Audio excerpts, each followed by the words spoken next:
Lo que les pedí desde un principio, o lo mencioné hace rato, es de que hoy es definitivamente indispensable que saquen sus notas, que busquen el comentario de Dr. Bob que está en la página. ¿Qué página dijimos que era? ¿93? ¿97? No recuerdo.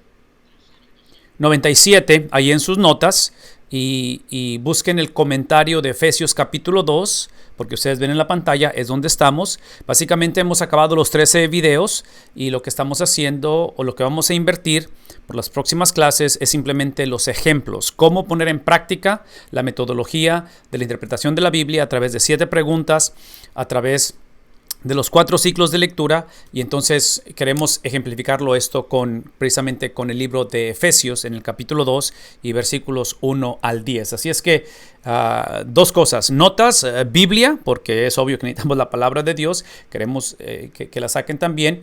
Entonces hemos enfatizado que quien toma prioridad en la interpretación de la Biblia es básicamente el lector, es la palabra de Dios y es el Espíritu Santo.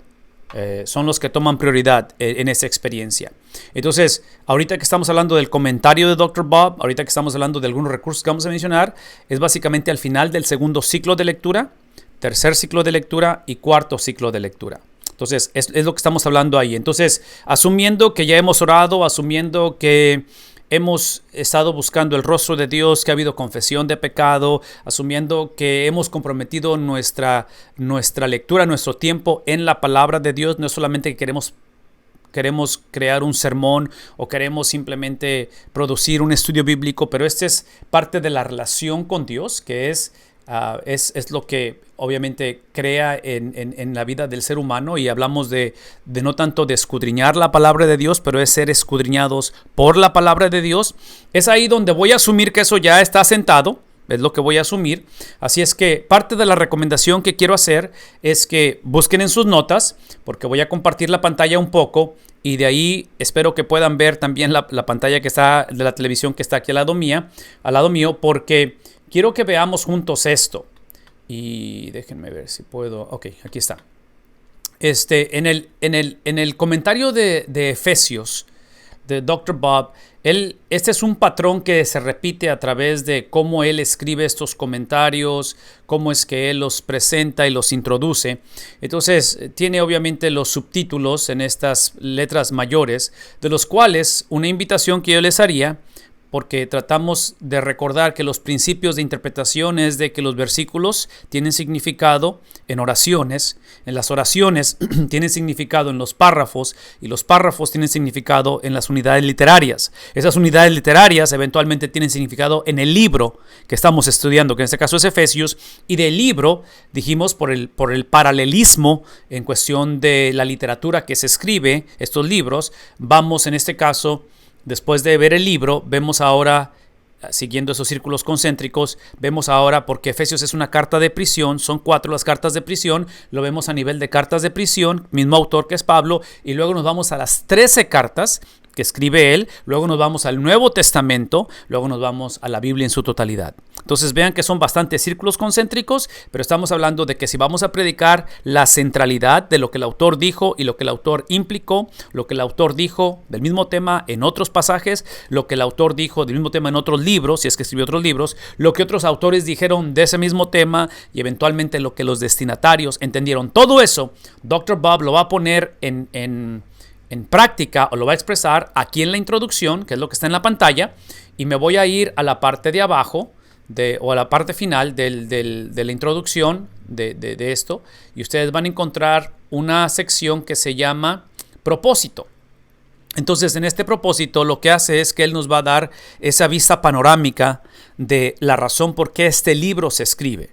Porque si no sabemos lo que es el propósito o esta vista panorámica, vamos a correr un riesgo muy grande de querer simplemente ir al texto, extraer lo que pensamos o creemos, o a lo mejor queremos creer de la Biblia. Y aquí es donde esto que estamos viendo ahorita es lo que yo llamaría que son como los parámetros para evitar la tentación de tratar de interpretar la Biblia iniciando con la necesidad que yo tengo o con mis circunstancias que estoy viviendo, o simplemente iniciar conmigo mismo, con mis lentes culturales, con mis preferencias denominacionales o doctrinales o lo que sea. Entonces, ese tipo de conversaciones me forza automáticamente, y ustedes recordarán la analogía de los videos, de que como pilotos, los pilotos tienen una lista que tienen que revisar todo el tiempo, la lista para despegar, la lista para aterrizar, en lugar de simplemente confiar y decir, tengo 25 años de piloto, tengo 32 años de pastor,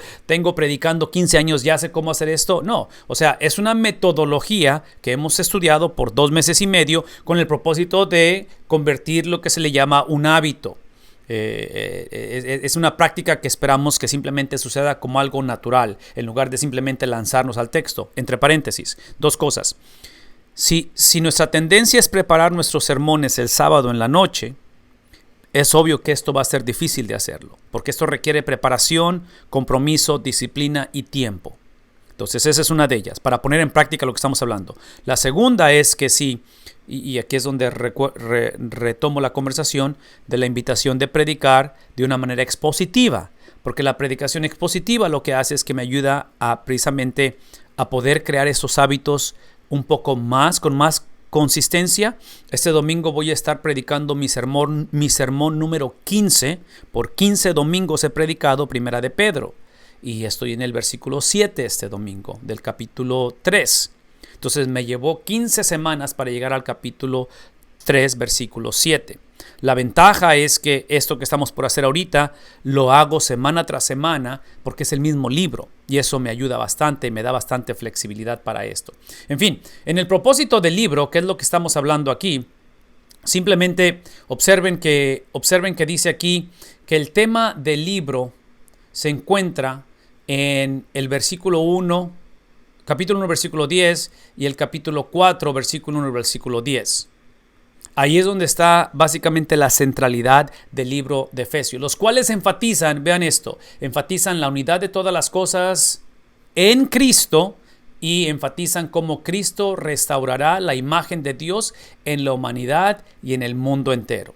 Entonces, lo que estamos tratando de decir es esto, es de que de acuerdo a lo que Dr. Bob y su metodología, él llega a la conclusión de que la centralidad, la médula, el punto de este libro es precisamente capítulo 1, versículo 10, capítulo 4, versículo 1 al 10. Entonces, todo lo que prediquemos, si fuésemos a predicar sermones otra vez expositivos, la implicación es que estamos hablando que todo lo que prediquemos tiene que ser filtrado a través de lo que dice en el capítulo 1 y versículo 10, capítulo 4, versículos 1 al 10, que están exponiendo estos temas, que todas las cosas son que el énfasis es en la unidad de todas las cosas que hay en Cristo y que Cristo restaura la imagen de la humanidad y el mundo. Entonces, una vez más, automáticamente crea esos parámetros de saber cómo voy a navegar el libro de Efesios en este caso. Para llegar a esta conclusión de la letra A, que están viendo en la pantalla, es el proceso del sistema, es el proceso de la metodología. A diferencia que si lo ignoramos, simplemente nos vamos a predicar el pasaje o los pasajes que queremos simplemente hacer ahí. Efesios, letra B, es una de las 4 cartas de Pablo de prisión. Eso tiene implicaciones importantes. Y el bosquejo de Efesios y Colosenses son muy similares. Otra vez, estamos hablando de cartas de prisión, estamos hablando del mismo autor, de tal manera que Colosenses, esto es importante, fue escrita para combatir la herejía de los gnósticos nacientes en el valle, y está hablando de las provincias donde estas iglesias se encontraban en el Asia Menor, y Efesios, aquí está el contraste, Colosenses para combatir lo que ya está presente, Efesios es una carta que está circulando, una carta escrita que está circulando entre las iglesias, lo cual es como una advertencia que está preparando a las iglesias para lo que está por venir. Entonces, en la provincia de Colosa ya está presente, en la provincia de Éfeso está por llegar esta herejía o estas herejías. Dice aquí que Colosenses es una tercera carta en el cual el apóstol Pablo, la imagen típicamente de estas cartas es una disputa, es una confrontación legal en una corte. Si se pueden imaginar un caso de corte donde están disputando un caso, esa es la imagen de ese tipo de cartas, donde él básicamente está defendiendo o está contrarrestando, en este caso, otra vez, la cuestión de las doctrinas doctrinas que se han infiltrado en la iglesia, en los cuales, observen esto, Efesios es una presentación extendida y lógica de las mismas verdades usando oraciones muy largas. Y oraciones, estamos hablando de oraciones gramaticales, no tanto de oraciones de que oramos a Dios, pero es la manera que se estructuran estas cuestiones gramaticales. Y aquí da ejemplos por ejemplo, capítulo 1, versículo 3 al 14 es una oración completa. Versículo 15 al 23 del capítulo 1, otra oración. Capítulo 2, versículos 1 al 9, que es básicamente donde estamos hoy. Y capítulo 3, 1 al 7, y pone más ejemplos. ¿Qué es el punto aquí? Ese es el punto, de que aquí es donde aprendemos a ver estas oraciones, ¿sí? Esas oraciones, que es donde se encuentra el significado de los versículos. Una vez más, es donde se encuentra el significado de los versículos. Si ignoramos estas oraciones gramaticales, potencialmente empezamos a extraer versículos fuera de contexto, y hemos dicho que estas oraciones tienen significado en las unidades literarias. Esas unidades literarias tienen significado en lo que viene siendo los libros de la Biblia. Entonces, eso es lo que creemos que es en sí la vista panorámica de todo ello. La otra cosa que va a hacer él, que esto es parte de los ciclos de lectura, es el bosquejo del libro, y es lo que tienen aquí enseguida. Entonces, una vez más, habla de cosas que son repetitivas en la escritura o en las obras literarias, que son estas de Pablo, donde típicamente se dividen en dos secciones. Y aquí vemos la división bien clara. Son seis capítulos de Efesios, y él básicamente presenta la primera parte del libro como esa sección que se describe como la unidad en Cristo, y él pone la segunda parte del libro, que son capítulos 4 al 6, como la unidad de la iglesia. Entonces, si yo fuera a predicar el libro de Efesios, sabiendo esto, lo que estamos hablando aquí, viendo un poquito acerca de la cuestión de el propósito y el tema, aparentemente, basado en el capítulo 1, versículo 10 y el 4, 1 al 10, aparentemente el punto aquí no es tanto que haya reconciliación en el matrimonio, el punto no es tanto asumiendo que hay división en el hogar, división en la iglesia, división en el gobierno, división en la cultura, división racial.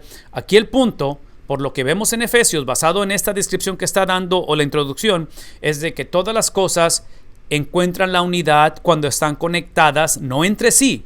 No tanto que haya homogeneidad, no es tanto que se perdonen unos a otros, no es tanto de que busquen personas o que busquen iglesias donde haya compatibilidad. Yo creo que esas cosas son importantes y eventualmente se hablan. Aquí el punto es que todo tiene que estar unido ¿a quién? A Cristo. Entonces, aparentemente el problema que encontramos en el hogar, el problema que encontramos en la iglesia, el problema que encontramos en la sociedad, el problema que encontramos en el gobierno, es que no estamos unidos a Cristo. Y al no estar unidos a Cristo, se va a reflejar en la falta de unidad entre nosotros. De ahí lo ilustramos, esa es la manera en que yo lo predicaría o yo lo hablaría, ¿verdad? Y de aquí, si estuviera predicando, si estuviera introduciendo el libro, yo usaría ahora sí ejemplos.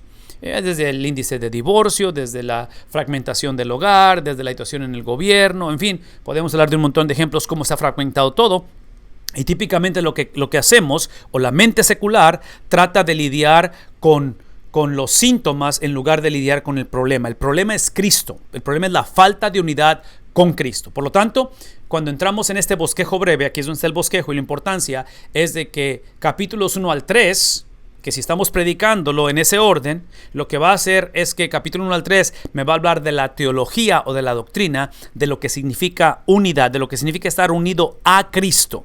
Eso es lo primero que tengo que aprender. ¿Qué significa? Entonces, si tú como padre, yo como hijo, como hermano, como tío, como abuelo, tengo una situación fragmentada en el hogar, este tipo de enseñanza o predicación me va a enseñar, me va a decir que el problema no es que no te llevas bien con el cónyuge, el problema no es el hijo rebelde, el problema no es las diferencias generacionales o raciales, el problema que yo tengo como padre, como hermano, es que a lo mejor no estoy unido a Cristo, o potencialmente, si soy cristiano, tengo mi propia versión de estar unido a Cristo, que ahí es donde entra, como producto crea esa división entre nosotros. Entonces, es lo que enfatizaría, y son 3 capítulos, es bastante lo que hay que predicar con respecto a esto. Ya después, entonces nos vamos a la parte práctica, que es la aplicación. Si ven ahí el bosquejo, y es donde entramos en la cuestión de la unidad en la iglesia. Y es obvio que el apóstol Pablo y estos escritores del Nuevo Testamento tienen la perspectiva del Antiguo Testamento, donde ven la vida integrada. No, para ellos no hay división o no hay separación entre vida de hogar y vida pública, entre vida de iglesia y vida en el trabajo o en el gobierno. Es una vida integrada. Entonces, cuando hablamos de la unidad de la iglesia, es obvio que lo ven de una manera integrada. Es por eso que inclusive ayer una de las preguntas que se hicieron era con respecto a la comparación o la explicación de cómo es que invitamos a gente que acepte a Cristo en su corazón, y luego en el libro de Hechos habla acerca de que si tú crees, serás salvo tú y tu casa. Cree en el Señor Jesucristo, serás salvo tú y tu casa. Entonces, parte de la respuesta que se dio ayer de parte de Dr. Bob es precisamente de hablar del concepto de la función o el papel que el Padre lleva en el hogar, donde es un contexto comunitario, a diferencia del individualismo que tenemos hoy en día. Por eso es que hablamos de esto que está refiriéndose aquí. En el bosquejo, él lo va a empezar a deletrear, el bosquejo, a desmenuzar. No lo voy a hacer ahorita por cuestión de tiempo, pero esto es lo que se espera hacer, lo que aprendamos a hacer a través de las 7 preguntas y de los 4 ciclos de lectura, donde nosotros podamos aprender a bosquejar. Si es un libro pequeño como Efesios, todo el libro. Si es un libro muy grande como el libro de Jeremías o tal vez como el libro de Daniel, bosquejar las unidades literarias. Porque es de este tipo de bosquejos que estamos demostrando que hemos entendido lo que Él ha creado o ha puesto como el propósito de estos libros. Una vez más, porque las unidades literarias, como son en este caso cada segmento o cada frase, ¿sí?, como son cada uno de los pasajes, tienen significado en este tipo de afirmaciones a nivel mayor, en lugar de simplemente tratar de definirlos conforme a lo que estoy leyendo o lo que entiendo de lo que estoy leyendo. En fin, aquí está el bosquejo, y esta tarde lo que estamos haciendo, estamos hablando de esta parte. Si observan aquí, el bosquejo aquí donde dice el plan del Padre para la unidad de todas las cosas en Cristo, va a ser lo del capítulo 1, versículo 3 al 3:21, lo cual implica que lo que estamos viendo hoy, el ejemplo, que es 2, el capítulo 2, 1 al 10, es parte del capítulo 2, 1, 3 al 13, que básicamente es el entendimiento que Pablo tiene de los planes de Dios con respecto a la humanidad. ¿Cómo es que la humanidad puede estar unida? No entre ellos. Una vez más, aquí el punto no es reconciliación racial, aquí el punto no es reconciliación marital, aquí el punto no es reconciliación en la iglesia, aquí el punto es la reconciliación de la humanidad con el Padre a través de Jesucristo. Entonces es lo que estamos haciendo ahorita. Ok, sí se comprende esto fácil, ¿verdad? No creo que sea muy difícil. Aquí están los destinatarios. Otra cosa más que quiero mencionar rápidamente es la cuestión de... Al final, él trae la cuestión, esto es extremadamente importante porque es un antecedente filosófico y teológico de los falsos maestros o del gnosticismo. Y aquí hay cosas súper interesantes y básicas para poder entender la teología paulina. Porque una vez más, acuérdense de esto. La importancia de saber estos antecedentes del gnosticismo, de los falsos maestros, es porque estas cartas, típicamente el Nuevo Testamento, son escritas como una defensa. Esa es lo que es la palabra apología, ¿sí? Una defensa de la fe. Porque dijimos hace rato que estas son cartas circulares, están circulando de casa en casa o de iglesia tras iglesia, y las iglesias típicamente eran en casas o en sinagogas. Entonces, no solamente está circulando, pero recuérdense que son cartas que fueron también puestas o conectadas porque hay una razón por la cual se hizo. Porque parte de ello, acuérdate, las afirmaciones que acabas de hacer en su generalidad son reacciones a situaciones o creencias que ya están presentes en la iglesia. Entonces, lo que típicamente estas cartas, ya sea de Pablo, sean de Pedro, las epístolas, típicamente, inclusive los evangelios también, típicamente cuando hablan ellos, hablan con 2 propósitos. Uno es el de reprensión o corrección y el otro es el de animar. Típicamente eso es lo que les caracteriza a ellos. Entonces menciono esto porque cuando todo lo que acabas de afirmar, que ahorita lo vamos a ver en detalle, y es cierto, está reaccionando en contra de creencias que son exactamente lo opuesto, que ya están presentes.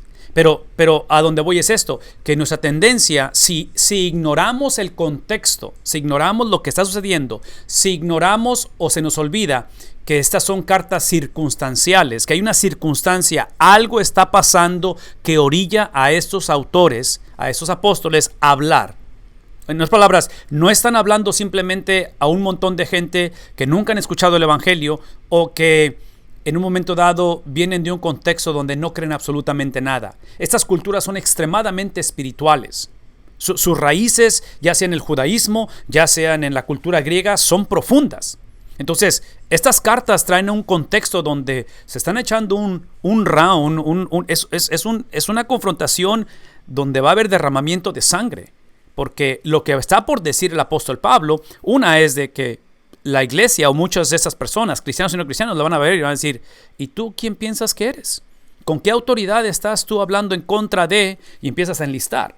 Entonces, es como un tipo de reacción y contrarresto de ello, lo cual, eso es parte del proceso de saber qué es lo que dice la Biblia.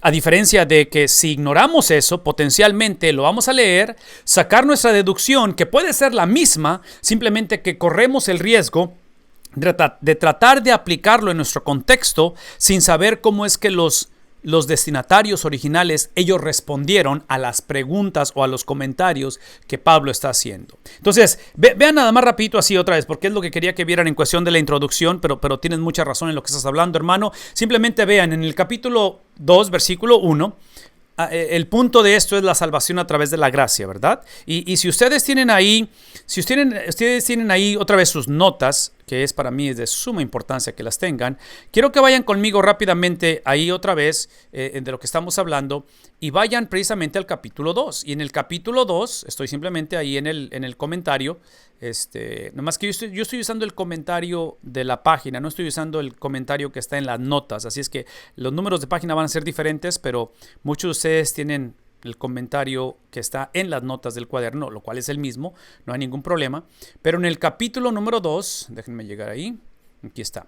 Capítulo número 2, aparte que nos da otra vez la comparación de las diferentes versiones de la Biblia, la que va a usar él en la explicación, en lo que tenemos aquí, es la Reina Valera del 60, que está aquí. Es la que vamos a usar aquí, ¿ok? Nada más para que sepan. Pero observen esto. Dentro de lo que es el contexto, aquí está parte de lo que hemos hablado. Espero que lo puedan leer esto, ¿ok? Porque yo sé que la letra está pequeña. Pero dice esto. El énfasis gnóstico y judío, otra vez, las iglesias son una conglomeración racial, cultural, filosófica, en la cual dice con respecto a la salvación orientada hacia las obras. Esto es despreciado o es atacado por el énfasis que Pablo va a hacer. Entonces, lo que está pasando en la iglesia, aparentemente, en las iglesias de Éfeso, es que hay un énfasis grandísimo, no en contra de la salvación, simplemente que la iglesia o estos cristianos o estos que piensan que son cristianos, ellos han creado su propia orientación de cómo ser salvo, que es a través de las obras. El problema es que cada uno de estos movimientos o culturas o religiones, gnosticismo y judaísmo, tienen su propia versión de las obras. Por lo tanto, Pablo, observen lo que va a hacer. Esta es la manera en que él va a contrarrestar esto. Tres cosas que vamos a encontrar a través de esto, de estos versículos. Número 1 es la elección de Dios del capítulo 1, lo que es la predestinación, capítulo 1 de Efesios.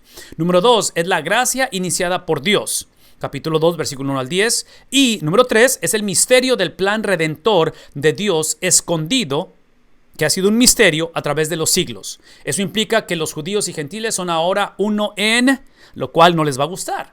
Porque acuérdense que hay mucha, en otras palabras, es el problema que tenemos hoy en día. La mayoría de la gente no se opone a Dios siempre y cuando Dios sea republicano o demócrata como yo, ¿verdad? Siempre y cuando Dios sea bautista como yo, sea pentecostés, o sea, ese es el problema y es lo que hemos dicho. Dios no es sirviente cósmico. Dios no viene ni existe ni en su plan redentor es para bendecir nuestras ideas preconcebidas, no es simplemente para reparar o reponer el tiempo perdido o el pecado que hemos tenido o las consecuencias. Ese no es Dios. Dios desde el principio de la creación y antes de la fundación del mundo, Él tiene un plan redentor. El ser salvo es simplemente tener la capacidad y la habilidad dada por Dios de unirse a su plan redentor. Lo he ejemplificado por muchas semanas diciendo en Pedro que Cristo es la piedra angular angular, nosotros somos piedras vivas que nos unimos a la piedra angular, y entre paréntesis dice Pedro que fue rechazada por el hombre, escogida por Dios. La elección que el Padre tiene sobre el Hijo es para que sea rechazado. Entonces el plan redentor desde Génesis capítulo 3 versículo 15, Dr. Bob lo mencionó ayer, era precisamente que la simiente de la mujer iba a aplastar la cabeza de la serpiente, pero la serpiente iba a herir el calcañar de la simiente de la mujer. Entonces los judíos automáticamente perdieron el derecho, y no nada más los judíos, toda la creación, perder el derecho de que nos sorprenda que el Mesías, el Redentor, el Salvador del mundo, fuera a ser un siervo sufriente, un Mesías rechazado. Entonces, ese es el plan redentor de Dios. Por eso es que ahora traducción al cristiano. Si la meta de la salvación es similitud a Cristo en la tierra, no solamente cielo cuando muramos, pero ahorita la pregunta es ¿cómo crecemos en similitud a Cristo? Es lo que estamos por ver. Y parte de la respuesta potencialmente va a ser el sufrimiento. ¿Qué estoy diciendo? Que el sufrimiento que glorifica a Dios es aquel que nos lleva a crecer en similitud a Cristo. Por lo tanto, el cristiano o el ser humano, cuando viene al evangelio, pierde el derecho de preguntarse por qué me está sucediendo esto. Si la meta es similitud a Cristo, la pregunta no es por qué me pasa esto, la pregunta es por qué no. ¿Por qué no? Si el propósito es crecer en similitud a Cristo. No es tanto que promovamos el sufrimiento, no es tanto que nos gocemos en sufrir, simplemente estamos diciendo que en la vida del cristiano, porque estamos en un mundo donde Satanás ha herido, ¿sí? Hirió al Mesías, y estamos en ese mundo en el cual Satanás gobierna temporalmente. La diferencia que hace el cristianismo no es la ausencia de sufrimiento, es que el sufrimiento tiene propósito. A diferencia que el no cristiano sufre, pero trágicamente el propósito es un propósito circunstancial o es un propósito temporal. Para nosotros es un propósito eterno. Por lo tanto, son tres cosas. Una vez más, la elección, lo que es la predestinación, la cuestión de la gracia iniciada por Dios y la cuestión de cómo el plan redentor se lleva a cabo. Por lo tanto, en ese contexto, dice Pablo enfatiza, estoy aquí en esa parte, Pablo enfatiza tres cosas en las cuales los humanos no tenemos nada que ver. Es increíble esto. A diferencia, observen, porque esto, e inclusive lo voy a marcar aquí con esto es extremadamente importante. Los humanos no tenemos nada que ver, a diferencia que los gnósticos y los judíos decían que la salvación era ¿por qué? Era por obras. Entonces el punto aquí no es que dejes de tratar de salvo por obras. Ese no es el punto. Aquí el punto es de que entiendas que si eres salvo, es precisamente que has sido salvo no por la manera en que viviste o los cambios que hay en tu vida. Has sido salvo aún por tus obras. Es por eso que siempre hemos dicho que el punto de la salvación no es el imperativo, no es la manera en que vivimos o los cambios que hay o la mejoría o la manera en que Dios, el testimonio que tengo, la experiencia que tengo, nada en contra de experiencias, nada en contra del conocimiento que tenemos, pero la salvación del hombre está exclusivamente, vean las tres cosas que está enfatizando Efesios. Una es la predestinación. ¿Qué implica ello? La predestinación, todo lo que implica es esto, es de que el destino de la salvación, si ya soy salvo, es porque mi destino, o sea, hacia dónde va esa salvación, ya está preestablecido. ¿Cuál es ese destino de la salvación? Es una persona, es Cristo, es similitud a Cristo. Muchos piensan que predestinación es el hecho de que unos sí y otros no, y de que antes de que naciéramos Dios escogió. Sí, otra vez, son puntos de controversia y es parte de lo que se habló hace rato con respecto a la confusión que hay en las iglesias, todo eso. Yo todo lo que estoy diciendo es esto. La predestinación es simplemente entender que como cristiano, la razón o el destino hacia dónde va esto ya está aquí está el prefijo, preestablecido. ¿Cuál es ese de que no se trata simplemente de una vida mejor, una vida sin sufrimiento, una vida en la cual evado el infierno y voy al cielo? Todo eso no estamos en contra, pero es literalmente crecer en similitud a Cristo. Hablamos acerca de lo que es la gracia. Otra vez, si la salvación está basada en lo que yo he hecho y el favor que le he hecho a la humanidad por estar entre ustedes, y como me porto bien y le soy fiel a mi esposa y pago mis impuestos, es obvio que merezco el cielo, ¿no es cierto? No. Es por eso que la gracia se ve innecesaria. Es por eso que al final del asunto, cuando algo sucede y algo no funciona, es por eso que dejamos de creer en Dios, nos enojamos con Dios. El ateísmo es un montón de gente que está enojada con Dios, del cual es irónico porque de acuerdo al ateísmo no existe, ¿verdad? Entonces ahí es donde estamos hablando de este tipo de diferencias en ese aspecto.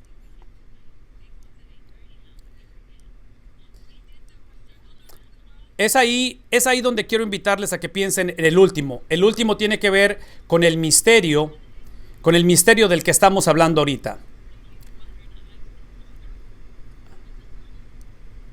Ok, otra de las cosas que menciona aquí en la introducción, además para que la vean así rapidito, hay 3 enemigos de la humanidad caída, que va a mencionar en el versículos 2 al 3, no sé si lo están viendo aquí, pero versículos 2 al 3, no quería hacer eso, déjenme quitar eso de ahí. Versículos 2 al 3, y tiene que ver básicamente con, aquí lo va a enlistar, las 3 cosas. La primera es, que está aquí, el sistema del mundo caído, va a hablar de eso. La segunda va a ser el adversario angelical, que es Satanás, y la tercera es la naturaleza caída de la humanidad. Son las 3 cosas que él va a enlistar ahorita en un momento. Es parte de lo que es el bosquejo de esto, ¿ok? Entonces hablamos de cómo va él contrarrestar la cuestión de salvación por obras. Ahora es los enemigos que tiene el hombre. Y después en la letra C, tal como los versículos 1 al 3 describen el estado caído de la humanidad, los versículos 4 al 6 hacen un contraste de las riquezas del amor de Dios. Entonces, el evangelio, que significa buenas nuevas, inicia con malas nuevas. Versículos 1 al 3 son las malas nuevas, porque nos da un diagnóstico de la condición del hombre basado en la santidad de Dios, no simplemente porque el hombre es pecaminoso. Ciertamente fuimos creados a su imagen y semejanza de él, lo cual implica que somos seres morales, con una moralidad. Entonces, no necesitamos ser cristianos para saber que hay problema en la humanidad, ¿verdad? Pero a la misma vez, la solución no es la mejor versión de la humanidad. Es literalmente el humano que no fue 100% hombre, pero fue 200% hombre, que es Cristo, ¿verdad? La segunda persona de la Trinidad. Por eso es que hace un contraste con las riquezas del amor de Dios, su misericordia. Dice, el pecado es malo, pero el amor de Dios y su misericordia son mayores. Por lo tanto, lo que Dios hizo por Cristo, vean esto, lo que Dios hizo por Cristo, dice, Cristo ahora lo ha hecho por los creyentes. Es lo que hablabas hace rato, hermano, que es lo que encontramos en el versículo 5 al 6. Hay una tensión real en el Nuevo Testamento, letra D, entre la gracia de Dios y el esfuerzo humano. Aquí está lo que encontramos. Ya recuerdan que Dr. Bob, a través de su enseñanza, ha hablado del paralelismo, ha hablado de cómo la cultura hebrea, que es la mentalidad de sus autores, o sea, los autores del Nuevo Testamento piensan como hebreos, y ellos encuentran la verdad típicamente en esta tensión, en este paralelismo, en estas cosas que parecen ¿qué es la palabra que estoy buscando? Contradicciones. ¿Sí? Parece que están contradiciéndose, porque aquí el punto es la gracia de Dios y el esfuerzo humano, la soberanía de Dios, la predestinación, el libre albedrío. De tal manera que dice, esta tensión puede ser expresada en pares paradójicos, las paradojas, el cual es un indicativo de una declaración, algo que sucedió, pero produce un imperativo, que es la orden o el mandato o la obediencia. En fin, eso es lo que introduce aquí, y otra vez no voy a leer todo esto, pero es lo que me ayuda a entender la contextualización del pasaje. Lo último es que hay esto último es después de ese pasaje, eso no lo voy a leer porque ya es del 11 en adelante.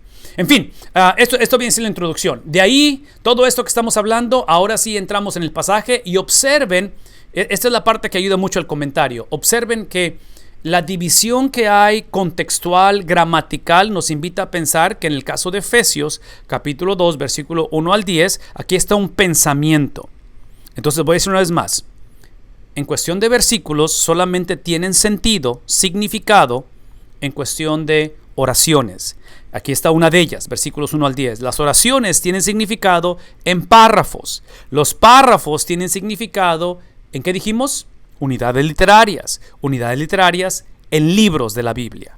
Es la manera en que vamos a evitar, una vez más, sacar versículos fuera de contexto y sobre todo, ese es el peligro más grande, evitar el tratar de interpretar la Biblia empezando con el imperativo, con la implicación, con la aplicación, conmigo. No quiero empezar conmigo. Esa es una de las cosas. La gente, la congregación, el mundo no necesita mi testimonio, mi experiencia. Necesita el testimonio de Cristo. Necesita la autoridad está en la palabra de Dios, no en lo que me pasó a mí. No en cómo la manera en que fui criado y cómo mi matrimonio es de esta manera o cómo yo era antes de joven. No minimizo nada de eso, pero eso tiene sentido en el contexto precisamente de la vida de Cristo. Por lo tanto, es que ahí es donde entramos a los versículos. ¿Comentarios? ¿Hasta aquí? ¿Todo bien? ¿Estamos bien? Porque entonces vamos a entrar en los versículos. Aquí está el primero de ellos, ¿ok?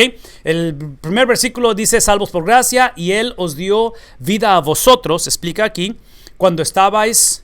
¿Qué cosa? Una vez más, el evangelio, que significa buenas nuevas, inicia con las malas nuevas. Este tipo de enseñanza y predicación no va a ser popular, no nos va a ayudar a crecer con más seguidores en los medios sociales cuando estamos diciendo que todos sin excepción estábamos muertos. Todos sin excepción, la mortandad o la muerte que teníamos era en delitos y era en pecados. Y menciono esto porque hoy vivimos en una generación donde cristianos y no cristianos, todo tipo de personas, lo que creemos es que, una es que estamos vivos, por eso es que trato de enfatizar esto lo más que puedo, en cuestión de que muchos pensamos que el evangelio es cuando que mi salvación o mi encuentro con Dios inició cuando finalmente mi hijo buscó al Señor, cuando mi papá se acercó a la iglesia finalmente. Y otra vez, no le quitamos al individuo, a la persona, absolutamente nada de crédito por su interés en las cosas de Dios. La pregunta es, ¿quién crees que generó en ti o en mí o en él o en ella ese interés? Porque si esto es verdad, yo no sé si ustedes han estado en un funeral, pero mañana en la mañana voy a predicar en un funeral trágicamente a raíz del virus. Pero mañana que estemos en la funeraria, si la persona o el cuerpo, mejor dicho, no la persona, el cuerpo de la persona que está en un ataúd, se llegara a mover mañana, va a ser algo no solamente sorprendente, pero de miedo, ¿no? Porque muertos no se deben de mover. Entonces, ¿por qué tenemos esta idea de que si estamos muertos espiritualmente, ¿por qué pensamos que el hombre puede acercarse a Dios? El hombre no se acerca a Dios a menos, capítulo 1, predestinación, intervención, gracia y misericordia. ¿Qué es el punto? El punto es simplemente esto. El punto es simplemente de que ciertamente está hablando una generación, el apóstol Pablo, una generación que tiene vida física, pero eso no implica que tiene vida espiritual. Y una característica de alguien que está muerto espiritualmente es que no sabe que está muerto espiritualmente. Es una característica. ¿Por qué? Porque su vida es gobernada, guiada precisamente por el mundo físico. Sus decisiones están basadas en lo que sienten, en lo que piensan, en lo que tocan, en lo que pueden probar, en lo que pueden escuchar. El problema del cristianismo es que muchas de nuestras decisiones como cristianos están basadas exactamente en los mismos patrones. Entonces se nos olvida que en toda realidad física hay una realidad invisible. En toda realidad en la cual estamos contemplando hoy en día hay una realidad en el mundo espiritual. Entonces, si hay una pandemia en nuestro mundo, pero siempre ha existido una pandemia espiritual, ¿no es cierto? Hay cáncer, pero hay un cáncer espiritual. Entonces, ese contraste es lo que estamos hablando aquí, donde dice que estabas muertos en vuestros delitos y estamos muertos en pecados. Vean eso ilustrado rápidamente, regresando otra vez al comentario. Quiero que vean lo que dice Dr. Bob con respecto al comentario de ello. Otra vez, piensen en esto, aquí de una introducción en el capítulo 2, versículo 1, cualquiera de los versículos 1.7 o 1.10 forman una oración en griego con el verbo principal donde hace un énfasis en todo ello, y otra vez habla acerca de la presentación de Pablo, lo cual incluye la falta de esperanza, la impotencia y la perdición espiritual de la humanidad, la gracia sin mérito. Están faltando las tres cosas que hablamos hace rato, ¿verdad? O sea, la predestinación, la gracia y eventualmente como el plan redentor de Dios. Cuando habla de vosotros, observen ahí en el pasaje, ustedes estaban, esta versión está usando ustedes, dice... se refiere, aquí está lo importante, esto es extremadamente importante, a los gentiles creyentes. Este es un problema serio, porque cuando ustedes ven en la pantalla o ven en el comentario la palabra vosotros, automáticamente habla de la universalidad del evangelio, lo cual para los judíos es inconcebible, porque ellos siempre pensaron que el concepto de elección, de que escogió a Abraham para escoger una familia, escoger a una nación, es precisamente por VIP, por élite, porque nosotros somos mejores. Y el evangelio nunca fue así, porque cuando dice el libro de Génesis 1.15 que va literalmente a herir el calcañar de la simiente y habla acerca de esa restauración, es para la humanidad, no es nada más para...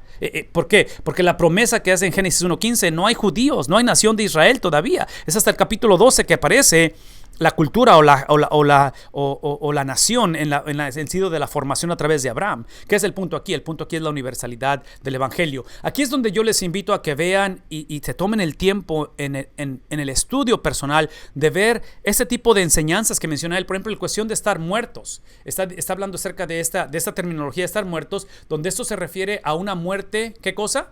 espiritual. Y hay referencias bíblicas en la cual la Biblia habla de 3 etapas de muerte. Yo en lo personal, si estoy predicando esto, yo encajaría este tipo de enseñanza porque me da la oportunidad de discipular a la iglesia o recordarle a los que se nos ha olvidado que la Biblia habla literalmente, déjenme hacer esto, la Biblia habla literalmente de 3 diferentes muertes. Está la muerte espiritual, que es precisamente la que está hablando en este pasaje. Todos nacemos, ¿qué cosa? Espiritualmente muertos, lo cual aquí están las referencias. La segunda muerte es la muerte de la cual trágicamente mañana voy a ser parte de ello en un funeral porque ya falleció físicamente la persona.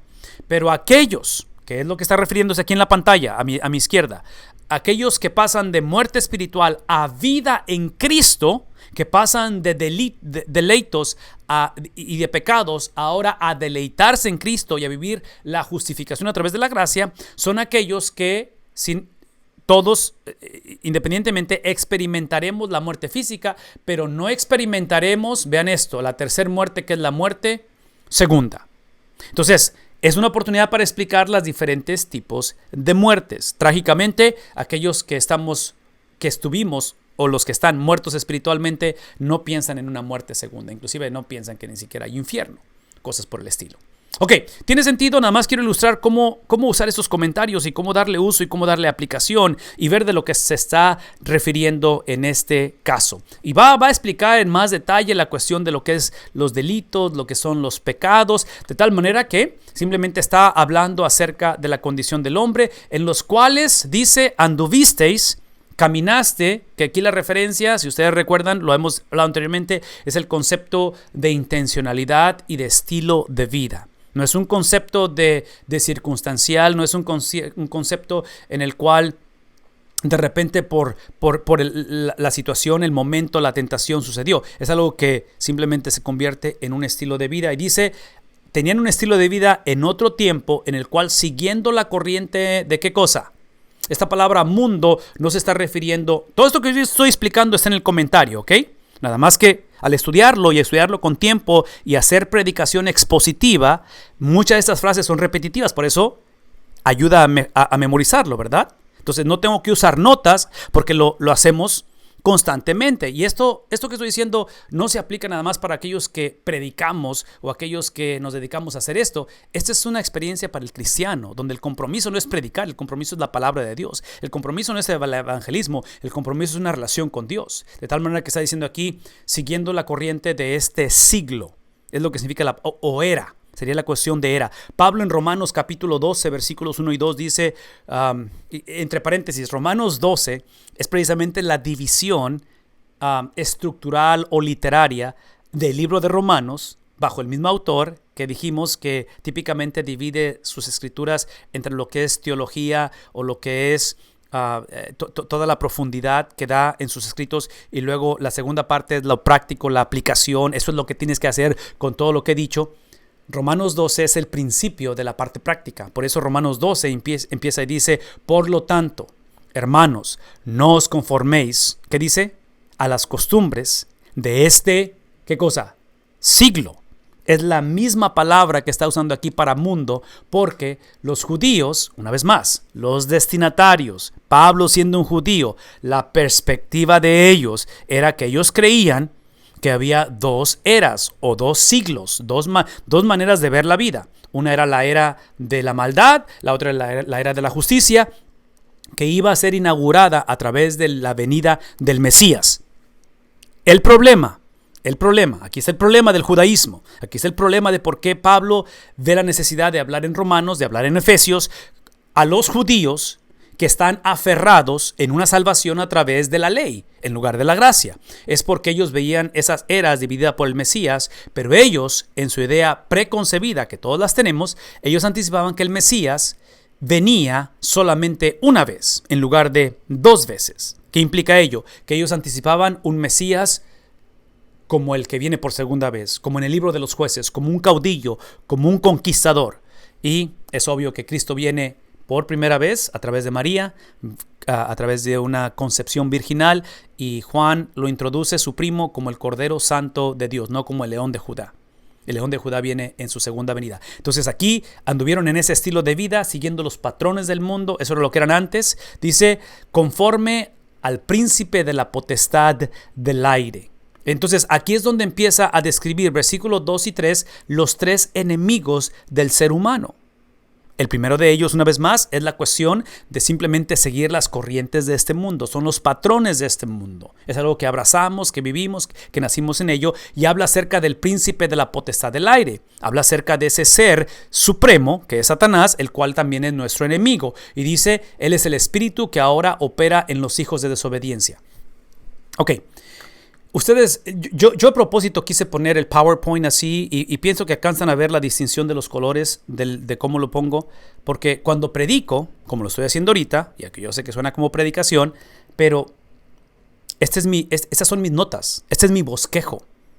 Entonces esto me ayuda a mantener o predicar la Biblia o enseñar la Biblia de tal manera que no tengo notas enfrente de mí, y la otra es de que me ayuda a luchar por hacer contacto con la audiencia. Porque es obvio que lo que tratamos de hacer es predicar de la manera en que hablamos.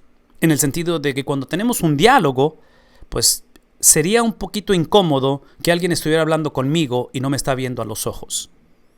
Inclusive sería como falta de respeto que estés en el teléfono mientras estás hablando con alguien. Entonces, la predicación, a diferencia de que si siempre el predicador está leyendo o está dependiendo de sus notas, va a ser un poquito difícil. Y entre paréntesis, esto lo menciono porque trágicamente en la predicación, y digo trágicamente, pero los estilos de predicación cambian y yo no estoy diciendo que el mío es el mejor o que yo soy el mejor para hacer esto. Simplemente estoy compartiendo lo que sé o lo que he aprendido, pero el punto para mí es es que importante que es el contenido de la palabra de Dios, que es donde se encuentra la autoridad, de igual importancia es la aplicación de ello. Porque de nada me sirve a mí descargar este conocimiento o descargar ante la gente y presentarles todo lo que la Biblia dice, si la gente o la audiencia me va a ver y va a decir, pues es el pastor y yo no creo que nos haya echado mentiras, pero una es que no le entendí y la otra es que lo que entendí no tiene nada que ver con mi vida en este momento. No tiene nada que ver con mis temores, con mi depresión, con lo que sea. Entonces, es el trabajo del presentador a través del Espíritu Santo y la autoridad de la palabra de Dios, donde ciertamente iniciamos con la Biblia, pero eso lo mencioné anteriormente.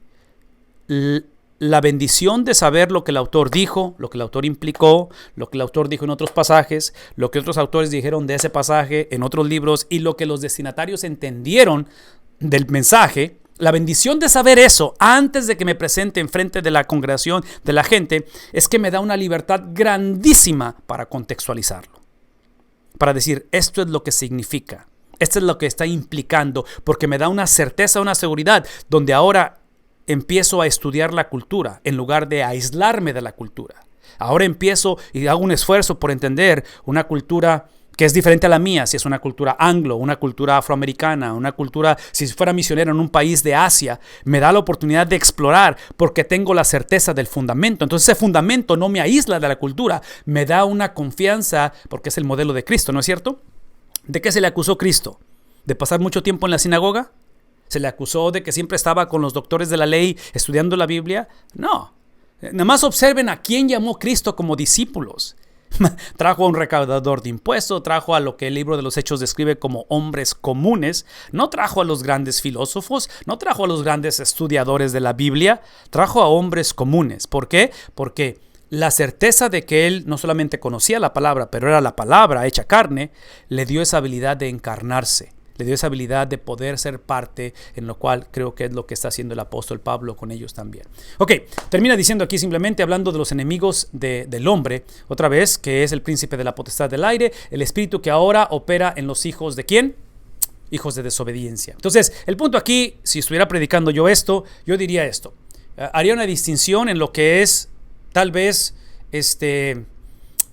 lo que es la teología del pecado o la doctrina del pecado, y hablaría del componente legal, no tanto del comportamiento del pecador, pero de la legalidad que hay en estas tres muertes que hemos introducido. Recuerden que hablamos de la muerte espiritual, la muerte física y la segunda muerte, que es la muerte cuando la persona va al infierno, que ya ahí ya no hay oportunidad, ya solamente encaras el juicio de Dios. Pero el punto sería aquí, si esto es lo que la Biblia enseña, ¿qué son las implicaciones? La muerte espiritual implica, basado en este pasaje, hablando de los hijos de desobediencia, que legalmente tenemos una obligación legal al pecado. De que el problema no es el temperamento, no fue la infancia, no fue la disfuncionalidad de mis padres o del país que vengo, que la situación no es porque...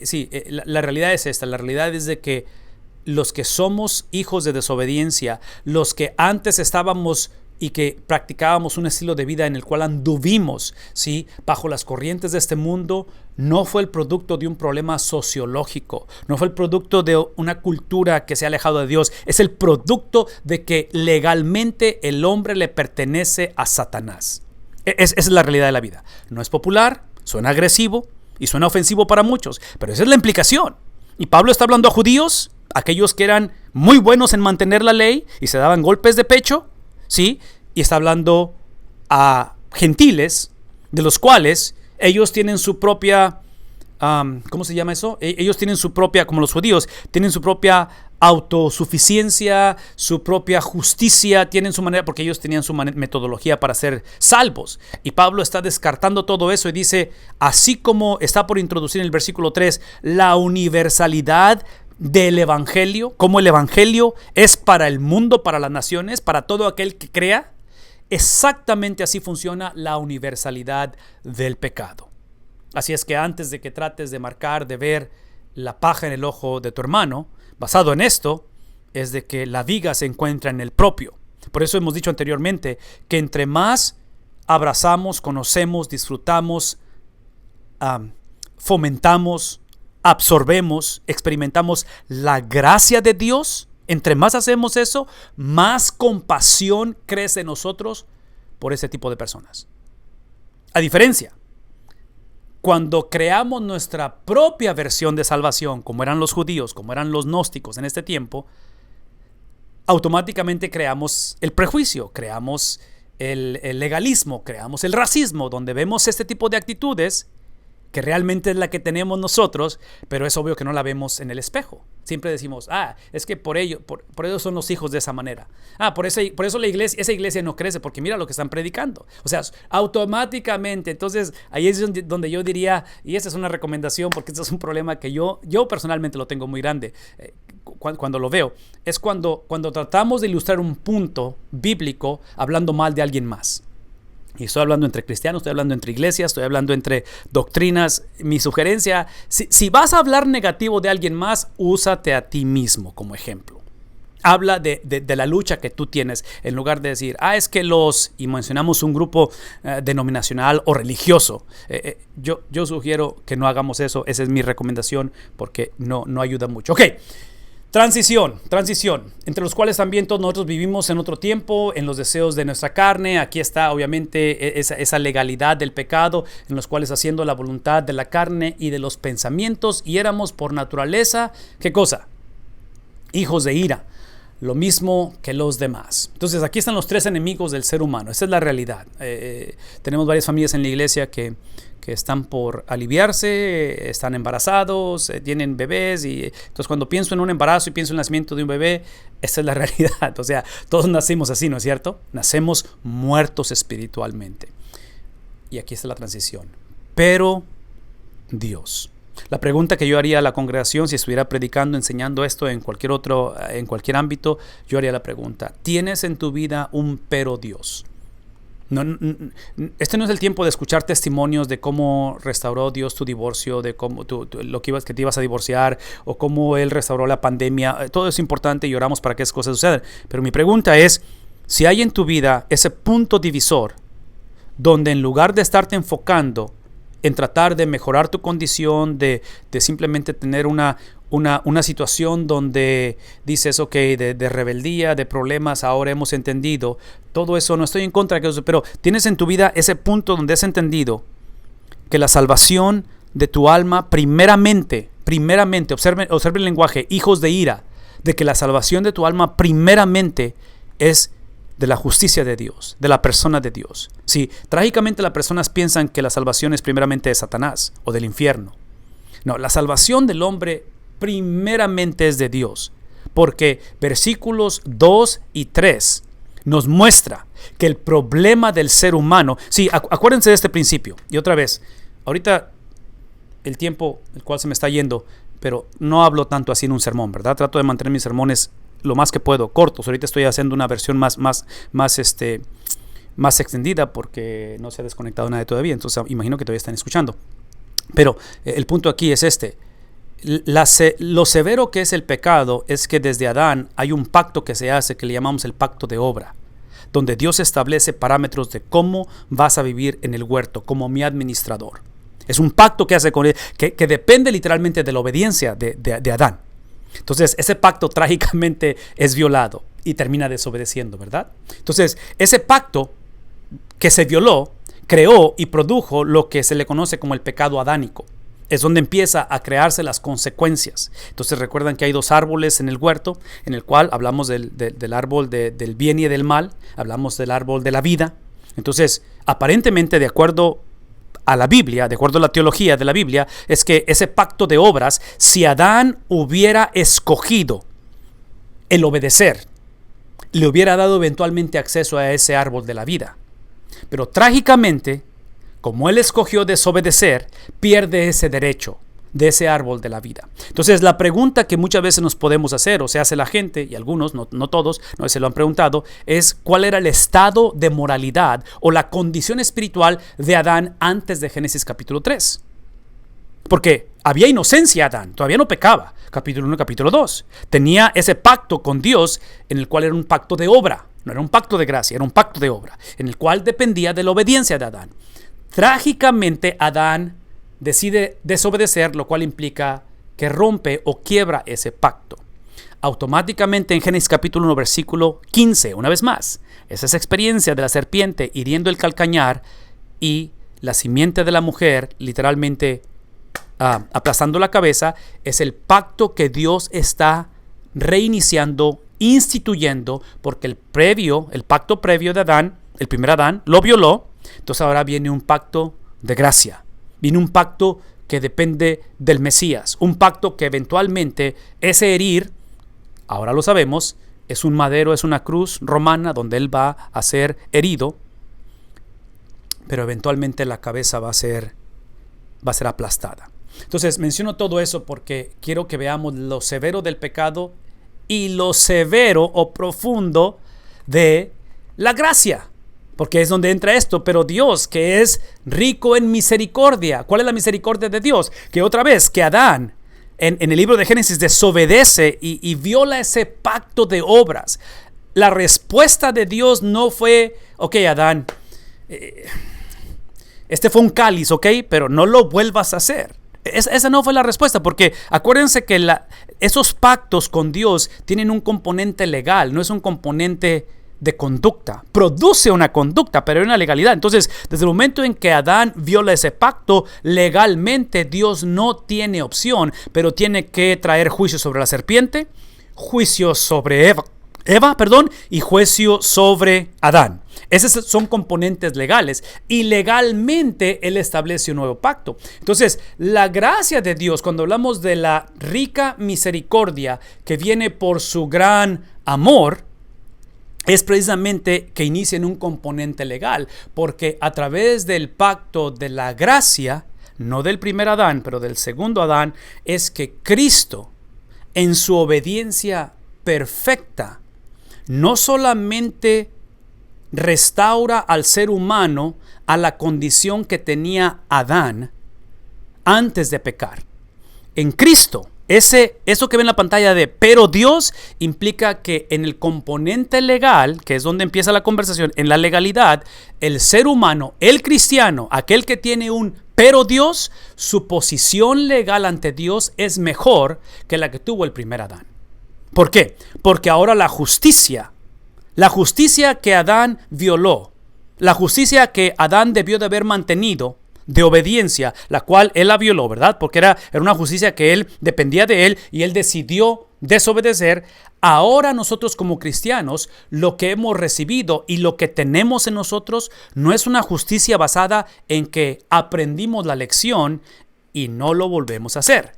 Estamos hablando de una justicia perfecta que es la de Cristo, el segundo Adán, dada a nosotros. Y bajo esa justicia es que está hablando. Él está diciendo, esa es la misericordia de Dios. Es el gran amor con el cual Él nos amó. Nos amó de tal manera que aún estando nosotros, ¿en qué condición?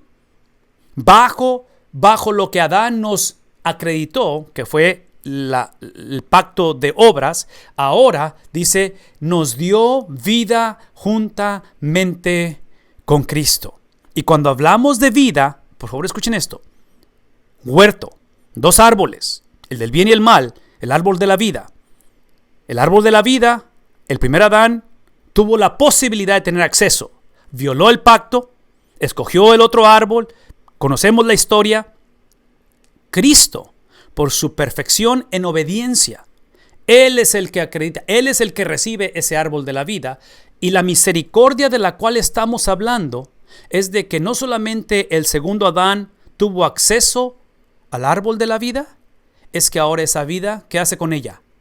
La acredita y la comparte a todos aquellos que tenemos un pero Dios. Entonces, ahora que hemos recibido eso, dice, juntamente con Él nos ha resucitado, está hablando de lo espiritual obviamente, y asimismo nos hizo sentar en lugares celestiales. En otras palabras, aquí es donde yo, si estuviera predicando en la iglesia o en una iglesia, aquí es donde yo hablaría acerca de esas preguntas que se nos hacen como pastores o nos hacemos unos entre otros de que pastor, es que ¿tengo que bautizarme?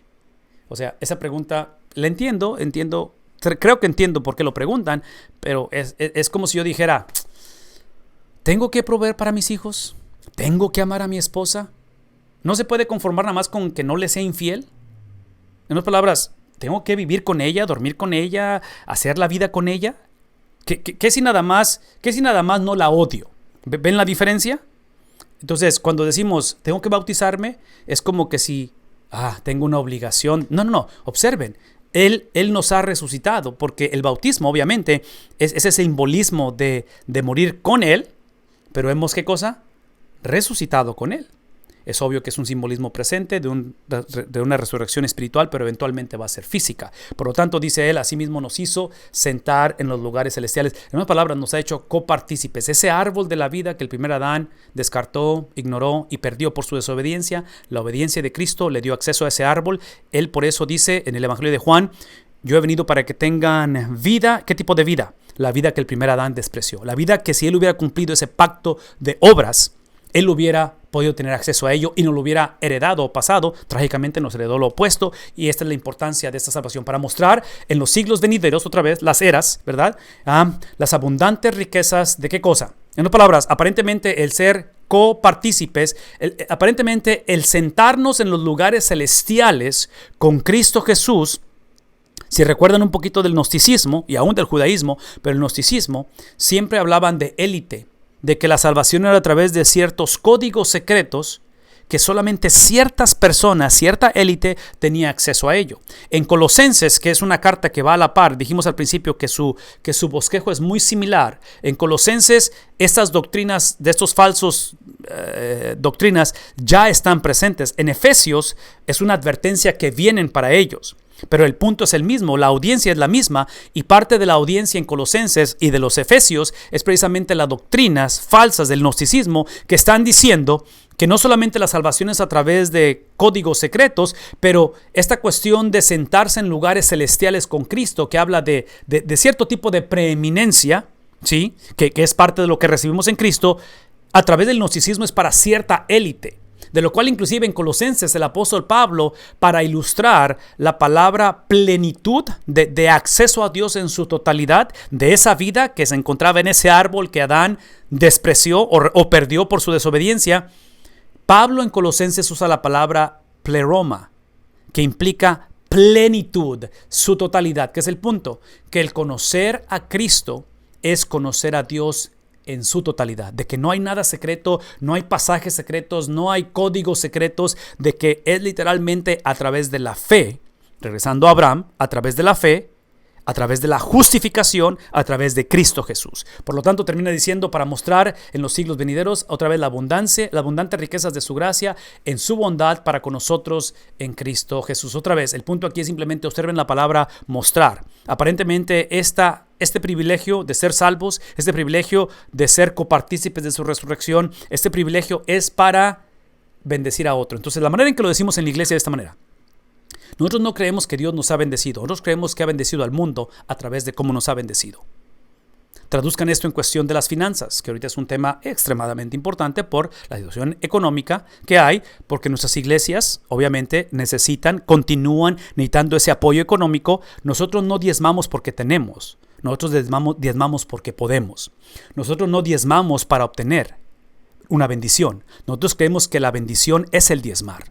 Nosotros no creemos que al diezmar el 10% del ingreso, automáticamente Dios tiene la obligación de bendecirme. Yo creo, basado en lo que estamos hablando aquí de esta gracia de Dios, es que literalmente la bendición no es solamente el diezmar, porque es una bendición el diezmar, pero la bendición es que tenemos el privilegio de que con el 90% del ingreso que Él nos confía como administradores, podemos expandir la fama de Cristo. En lugar de decir, este 90 es para mí, para mi consumo, para mi satisfacción. Y es obvio que no estoy hablando de ser negligentes con uno mismo y no proveer para la familia, pero precisamente el proveer para la familia es parte de la administración, es parte de la propagación de la fama de Cristo, porque la Biblia dice que el que no puede gobernar su casa, el que es negligente en su hogar, no puede gobernar en la iglesia. Entonces, aquí el punto simplemente es tener esa perspectiva bíblica, tanto de lo espiritual como de lo material. ¿Por qué? Explica él, ¿por qué? Antes de que se levanten el cuello, antes de que piensen que son sentados en esos lugares celestiales, dice, porque es por gracia que sois salvos. En otras palabras, y aquí otra vez, piensen, imagínense, la audiencia, el problema que hay en la iglesia, porque hay problema en la iglesia, ¿verdad? Esas iglesias están emproblemadas. Dijimos al principio que parte del problema, a la raíz del problema es que sí crean en la salvación, pero era por obras. En el judaísmo, los rudimentos de la fe, en el gnosticismo, eran ciertos pasajes secretos, cierto conocimiento secreto, porque las filosofías griegas las filosofías griegas tienen esta mentalidad de que su énfasis está en lo intelectual, no tanto en lo físico. Entonces, mientras yo crea lo correcto, no importa que viva una vida de desenfreno, que es lo que tenemos hoy en día, ¿verdad? Ok, entonces, ya tienen su versión de salvación. Cuando Pablo dice, porque por gracia sois salvos, es una bofetada a estos movimientos religiosos, porque estos movimientos van a afirmar que la salvación es a través de la cantidad de fe o espiritualidad que tienes. Y aquí el punto es que el hombre no es salvo por la fe que yo tengo. Aquí el punto es que quien salva es Cristo, no la fe. La fe es el vehículo a Cristo. Y esto lo he explicado anteriormente, porque lo que la fe es, si hablamos de las polaridades de un sistema eléctrico, recuerdan que esto lo mencionamos, positivo, negativo, y el tercero es el neutro. Hemos dicho que el neutro lo que hace es que protege el sistema eléctrico de la casa de que la corriente eléctrica, cuando fluya, sea beneficiosa. A diferencia que si no aterrizas el sistema eléctrico potencialmente en una descarga, te echa a perder todo y te quema todo. Entonces la fe lo que hace es que te ayuda a creer lo necesario de lo inescrutable que es Dios, que en este caso necesario es la persona de Cristo, porque Cristo es Dios revelado, en el cual depositas tu confianza en Él, de tal manera que Dios, que es letal como la corriente eléctrica, se convierte en alguien beneficioso. Aquí está el punto. Importante que es la fe, porque es el vehículo. Estos grupos, estas sectas dentro de la iglesia estaban idolatrando la fe. Entonces hacían competencia de ver quién tenía más fe. Entonces es el tipo de cristianismo que basan su espiritualidad en las cosas que no hacen. Entonces, mientras yo no me pongo un tatuaje empezamos a ser críticos y nos sentimos superiores por lo que sabemos o por lo que no hacemos, basado en lo que los demás hacen. Entonces aquí dice él, acuérdense que la salvación es a través de la gracia. ¿Qué es la gracia? La gracia es simplemente, otra vez, la gracia es que nuestro padre Adán escogió la desobediencia. Y ya hablamos que somos los hijos de ira. Gracia es que Él envía a Jesucristo como el segundo Adán, el cual cumple obediencia perfecta él recibe el árbol de la vida que Adán despreció, y gracia no es solamente que Cristo lo hizo, pero él nos ha hecho, ¿qué cosa? Copartícipes. Entonces, mientras no reconozcamos que todos nacimos espiritualmente muertos, mientras no reconozcamos que la fractura de violación que Adán hizo en Génesis nos la heredó a nosotros, mientras no reconozcamos eso y no lo mantengamos en la conversación, nunca vamos a valorar lo que es la gracia de Dios. Esa transacción legal, de tal manera que dice, es por medio de la fe, lo que estamos hablando es el vehículo, dice, y esto no de vosotros, pues es, en otras palabras, importante que es la fe, la misma fe en sí es un regalo de Dios. Es por eso que yo enfatizo y vuelvo a decir esto. Cuando decimos que la persona se acercó al Señor, cuando decimos que la persona se acercó a las cosas de Dios, que está viniendo a la iglesia, que antes se había alejado, eso entiendo lo que estamos diciendo, pero aún esa acción de acercarse, adivinen quién la produce. La produce Dios, porque es la habilidad de creerle a Dios, es un regalo que viene de Dios, no por obras para que nadie... Otra vez, es esa perspectiva de la cual trágicamente estos grupos estaban batallando y convenencieramente lo manipulaban. Déjenme acabar con esto porque es el versículo 10 y Dr. Bob hizo un énfasis muy grande en el 10 porque esta es la parte en la cual típicamente usamos la palabra evidencia. El versículo 10 sería la evidencia de que versículos 1 al 9 han sucedido. Pero yo en lo personal diría que es el resultado, no la evidencia.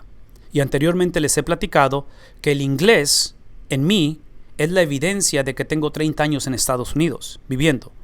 Pero el español es el resultado de haber nacido y sido criado en México. Que es mi punto, de que mi idioma natal es el español, no es el inglés. Cuando ustedes me escuchen hablar inglés, van a escuchar un acento, van a escuchar mis limitaciones, van a escuchar que de repente se me lengua la traba, ¿verdad? Pero con el español es obvio que hay fluidez. El español es lo que soy, no es lo que hago.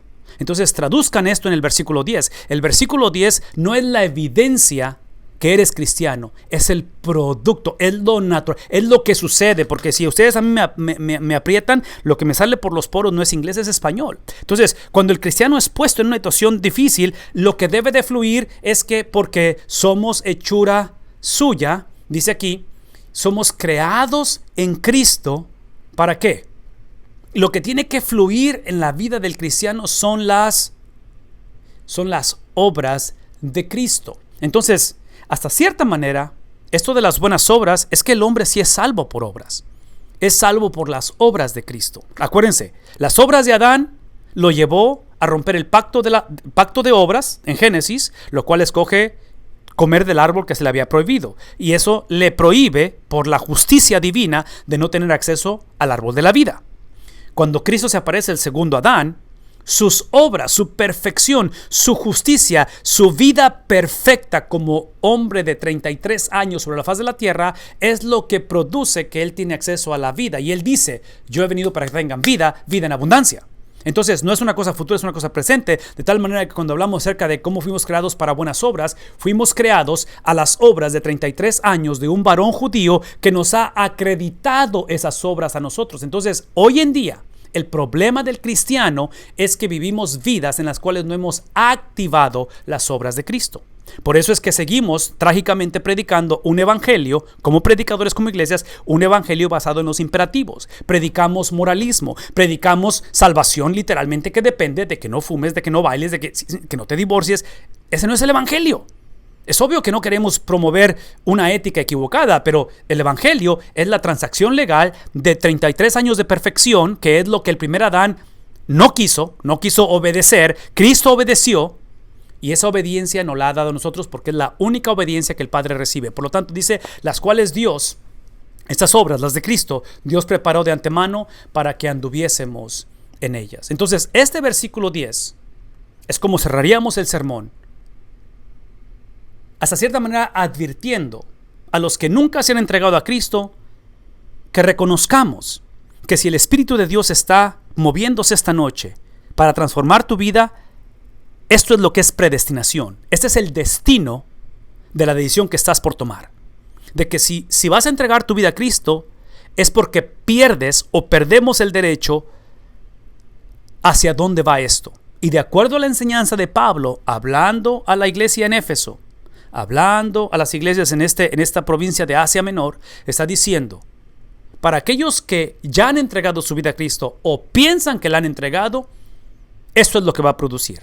Para aquellos que nunca la han entregado, esto es más que simplemente levanta la mano, haz una oración y échale todos los kilos y ojalá cambie las circunstancias. No. Es entender que toda aquella persona que se ha unido a la vida en abundancia en Cristo es para entender que fuimos creados para ello. Esa es la razón por qué fuiste predestinado. Es la razón por qué la doctrina de elección, así como hablamos hace rato de Pedro, que rechazado por los hombres y elegido por Dios, y la elección es para ser rechazado.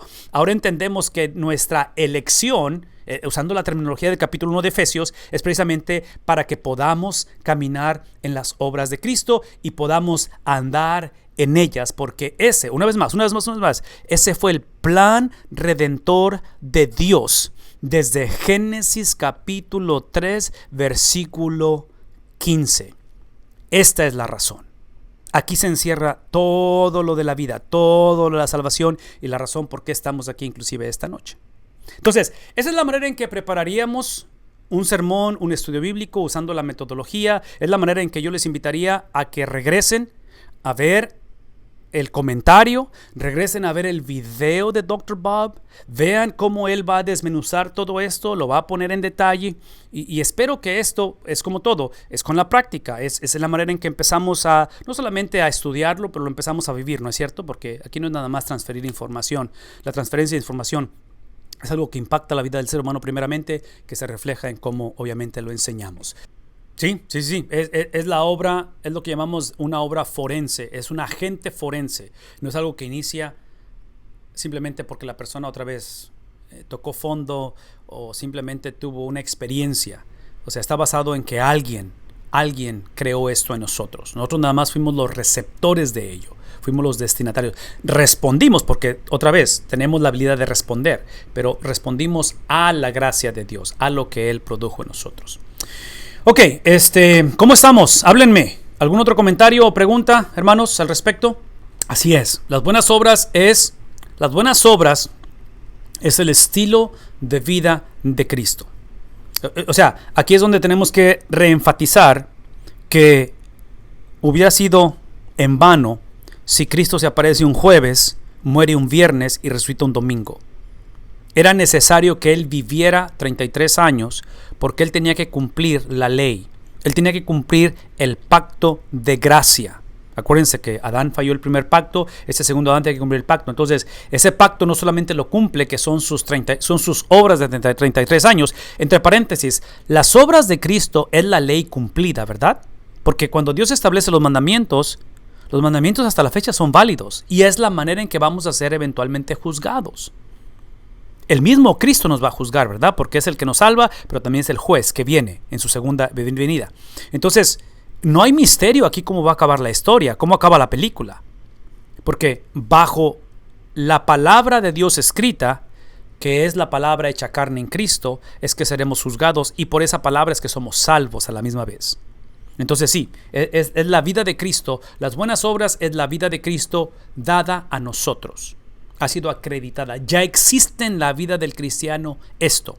Es simplemente que así como las iglesias en Éfeso o en Colosa, hay confusión, hay mezcla de doctrinas, o sea, creemos y no creemos, a veces sí, a veces no, y en fin, es la historia de todos, ¿no es cierto? Definitivamente, aquí es donde podríamos entrar en la explicación o en la doctrina del Espíritu Santo, porque en la doctrina del Espíritu Santo tenemos lo que es el sello del Espíritu Santo, que es la salvación, es lo que consideramos, o por lo menos es lo que yo entiendo, como el bautismo en el Espíritu. Es el ser salvo, es la justificación, es el indicativo, es la obra redentora de Cristo. El Espíritu nos sella. Pero existe también la llenura del Espíritu. Y la llenura del Espíritu implica que ahora Él es el que crea en nosotros, tanto el querer como el hacer. Es el que Él nos activa lo que recibimos en el sello. Sí, en el sello recibimos la salvación completa, fuimos completamente salvos, pero a la misma vez estamos siendo salvos, porque es el proceso de santificación. Eventualmente seremos salvos porque va a ser la glorificación, ¿verdad? Entonces hablamos de esas tres experiencias, que es una sola, donde legalmente somos salvos, donde mientras desde el momento en que fui salvo, fui sellado, al momento en que muera, en la salvación o en el sello, el pecado perdió autoridad sobre mí legalmente. Por eso es que al principio leíamos si éramos los hijos de ira, los hijos de desobediencia. El no cristiano no tiene opción, tiene que pecar. Es una obligación legal. El cristiano, lo que tenemos ahora en esta transición o este proceso de santificación, lo que tenemos no es la obligación de pecar, tenemos la influencia de pecar. Porque como estamos en medio de las dos eras, estamos en medio de la situación donde hemos sido salvos, pero estamos todavía en este cuerpo que está influenciado por el pecado y porque no hemos sido transformados a su imagen, que es lo que sucede cuando morimos. En ese periodo es donde la influencia del pecado todavía está aquí. La manera en que lo he explicado anteriormente es esto. El cristiano, el que ha sido sellado por su espíritu, no puede ser poseído por Satanás, porque ha sido poseído por el Espíritu Santo. Pero sí puede ser oprimido por espíritus. Entonces, es la cuestión de cuando la influencia del pecado, es cuando hablamos de lo que no es bíblico, pero hablamos del cristiano carnal, cuando tenemos lo que llamamos un desliz. Por eso es que Pablo está diciendo en este versículo, esta es la razón por la cual ha sido sellado, para buenas obras y para que las cuales Dios preparó de antemano que anduviésemos. Aquí está el punto, de que las buenas obras no solamente son las de Cristo y ya habitan en nosotros porque fuimos sellados por su Espíritu, pero son las obras que solamente pueden ser ejercidas o activadas por el mismo Espíritu. Entonces, estas buenas obras, estas cosas a las cuales para que andemos en ellas, no son las que dependen de un cristiano que ha madurado, que ha ido a un seminario, que conoce la Biblia. Es literalmente la obra del Espíritu Santo, y por eso es que Apocalipsis 3:20 está hablando de activar, de poner en acción lo que ya está en nosotros, que es la totalidad de la persona de Cristo, que es la mente de Cristo, el sentir de Cristo, el hablar de Cristo, las obras de Cristo están en nosotros. Entonces, cuando vemos la obra del Espíritu Santo exclusivamente como la experiencia de ser sellados, donde hablamos como bautistas, hablamos de la seguridad de la salvación, pero empezamos a practicar un cristianismo que es básicamente basado en mis habilidades, caemos en lo que estas personas cayeron hace 2000 años, el gnosticismo y los judíos. Empezaron a moverse o a regresar, a retroceder a los rudimentos de la ley.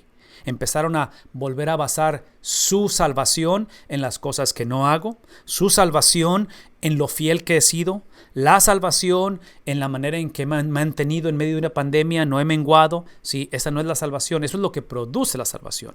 Pero así como el Espíritu fue el que me salvó y me selló, ahora necesito el Espíritu que me ayude a vivir como salvo. Y es lo que hablamos de la llenura, no hablamos del sello. La implicación es esta, y aquí es donde creo que Pablo aplicamos esto. La implicación es esta, que trágicamente, y esta es una anomalía, trágicamente habemos o hay cristianos que hemos sido sellados, pero no estamos siendo llenados. Definitivamente, y aquí regreso a Apocalipsis 3:20, porque la imagen de Apocalipsis 3:20, he aquí yo estoy a la puerta y llamo, si alguien oye mi voz, abre, y yo entro a él, cenaré con él y él conmigo.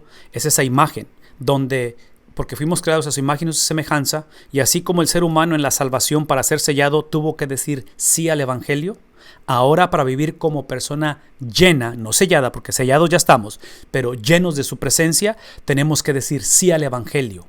La diferencia es que en la salvación o en el sello, la decisión fue una y es para siempre. En la llenura es diario. Es un compromiso de caminar con Él. Es un compromiso de lo que dijiste, esas disciplinas espirituales. Es el entender que para esto fuimos creados, que Dios ha establecido desde mucho antes y preparó de antemano para que anduviésemos en ello. Entonces, aquí es donde, trágicamente, como evangélicos, como bautistas, como hemos hecho un énfasis muy grande en el sello y hemos dejado la llenura como algo opcional o circunstancial, es por eso que nos conviene ser salvos y por ejemplo, en funerales hablamos de la salvación de la persona cuando aceptó a Cristo. Cuando realmente la salvación inició cuando fue sellado y aceptó a Cristo, pero aparentemente la salvación debió de haber sido el carácter de Cristo reflejado por la cantidad de años que vivimos en la tierra.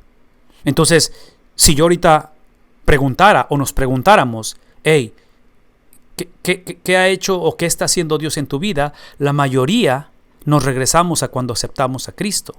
Y eso es trágico, porque importante y fundamental que es la experiencia de haber aceptado a Cristo, esto habla de un estilo de vida, esto habla de algo constante, esto habla de un caminar constante. Y otra vez, aquí es donde vemos el Nuevo Testamento, el Antiguo Testamento explicando lo que esto significa de esa vida que es reflejada, que es el carácter de Cristo. Sí, porque definitivamente, o sea, si las buenas obras son las obras de Cristo, lo que hace las obras de Cristo en mí, cuando son activadas, cuando caminamos en similitud a Cristo, en santidad, como dije al principio, si regresáramos al versículos 1, 2 y 3, que son los enemigos del ser humano, que hablábamos acerca de los hijos de desobediencia, de los hijos de ira, que estaban muertos, dijimos al principio que entre más caminamos en similitud a Cristo, entre más activamos o entre más llenura de su espíritu, más compasión y atracción tenemos por la descripción de las personas, versículos 1 al 3. Porque es exactamente el recordar que fuimos salvos de que si regresamos a la historia de Abraham, es te escojo a ti para escoger a muchos. Entonces, el yo ser sellado y ser llenado de su presencia es para otros. No es para una vida de elitismo, no es para una vida de aislamiento, no es para una vida de supremacía. ¿Me explico? Entonces, por eso, una de las preguntas que se hicieron a través de la conferencia con Dr. Bob fue precisamente del dispensacionalismo. Y ahí es donde yo tengo problema con el dispensacionalismo. Porque el dispensacionalismo pone supremacía o pone a los israelitas, a los judíos, por encima del resto de la humanidad. Y yo digo, no. Se trata del israelita, no de los israelitas, que tuvieron un papel y tienen un papel importante en los planes de Dios, definitivamente. Pero otra vez, el carácter de Cristo, las obras de Cristo, es precisamente, cuando piensas en las obras de Cristo, si lo quisieras condensar en una sola experiencia, en una sola, vamos a resumirlo, eso es lo que me viene a la mente. Esto es la manera en que yo tengo esa imagen de Cristo, aparte de su crucifixión. Pero estoy pensando en la noche que iba a ser el entregado. Está celebrando la Pascua y aún él sabiendo que Judas lo va a traicionar, sabiendo que lo van a negar, sabiendo que lo van a dejar solo, sabiendo hacia dónde va esto, él toma un contenedor de agua, toma una toalla y va alrededor de la mesa a lavar los pies de los discípulos. Entonces, si eso es el estándar de las obras de Cristo, de lo que necesita ser activado en nuestra vida, sería increíblemente revolucionario si ese fuera nuestro distintivo, en lugar de simplemente sacar nuestras charolas. Estamos hablando de los badges, de lo que como nuestro resumen, de los estudios teológicos que tenemos, hablar de los años que tengo de servicio, hablar de las doctrinas que sé y cómo me mantengo en la verdad. No estoy en contra de la doctrina, obviamente, pero observen que Cristo, yo diría que el pináculo, el clímax de su ministerio es ese momento en el cual está en el aposento alto, y al estar haciendo eso, eso es lo que me viene a la mente. Él está diciéndole a los discípulos, sin decirlo, o tal vez diciéndoselo, no sé, porque de ahí obviamente viene el partimiento del pan y la copa, todo eso, el nuevo pacto. Pero dos cosas me imagino ahí. Una, la primera es que muchos historiadores dicen y afirman, y esa es mi tendencia a creer esto, que es ahí, en ese momento, en ese aposento alto, donde nace la iglesia. Yo no creo que la iglesia nace en el Pentecostés, en Hechos capítulo 2. Pienso que ahí es donde nace la iglesia. La segunda cosa es que ellos no lo saben, los discípulos no lo saben, pero Cristo está diciendo, Pedro, Andrés, Mateo, el día viene que ustedes van a ser investidos con tanto poder. El Pentecostés, la sombra de ustedes va a levantar paralíticos, van a tener la habilidad de llamar muertos y traerlos a vida. O sea, ustedes van a ser los pilares de la iglesia.